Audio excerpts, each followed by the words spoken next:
Bangladesh Saudi বিনিয়োগ আকর্ষণ এবং দুদেশের বাণিজ্য সম্পর্ক উন্নয়নের লক্ষ্যে আগামীকাল ঢাকায় শুরু হচ্ছে 3 দিনের সৌদি আরব বাংলাদেশ বিজনেস সামিট।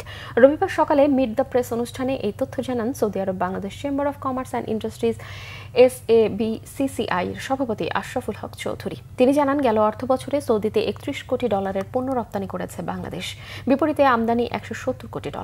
বাণিজ্যে ভারসাম্য কমাতে দেশটিতে পোশাক ও কৃষি পণ্য এছাড়াও আরও বিভিন্ন পণ্য রপ্তানির সুযোগ রয়েছে। সংগঠনটির সহ-সভাপতি ও গ্যালাক্সি গ্রুপের ব্যবস্থাপনা পরিচালক আহমেদ ইউসুফ ওয়ালিদ দেশটিতে প্রশিক্ষিত জনবল রপ্তানি সহ দুদেশের বাণিজ্য ও বিনিয়োগ সম্পর্ক বাড়ানোর সম্ভাবনার কথা জানান। প্রাণ RFL গ্রুপের পরিচালক উসমা চৌধুরী এবং সিটি ব্যাংকের উপ ব্যবস্থাপনা পরিচালক মেজবাউল আসিফ সিদ্দিকীও সৌদির বিনিয়োগ আকর্ষণ এবং নার্স সহ দক্ষ জনবল রপ্তানির সম্ভাবনার কথা জানান। বাংলাদেশে যে পরিমাণ ট্রেড করা উচিত, এই প্রাণ RFL, আকিস, তারপরে আরও 2-4-5টা আল মুসলিম বা 10টা 15টা কোম্পানি ছাড়া তেমন কোনো এক্সপোর্ট করে না।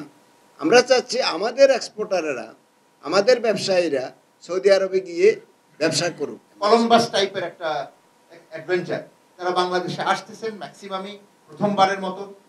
তো আমরা চেষ্টা করব তাদেরকে ব্যবহার করা, আর কিছু না হোক, ব্যবসা তো হবেই কিছু না কিছু, কিন্তু বাংলাদেশ কি দিতে পারে, বাংলাদেশের মানুষ কি, বাংলাদেশের ব্যবসায়ীরা গ্লোবাল লেভেলে কিভাবে ব্যবসা করছে, হ্যাঁ, এই জিনিসগুলির যে ইমপ্রেশন, এই নলেজ আমরা আশা করি তাদেরকে আমরা আগামী 3 দিনে সেই অভিজ্ঞতাগুলি দিব।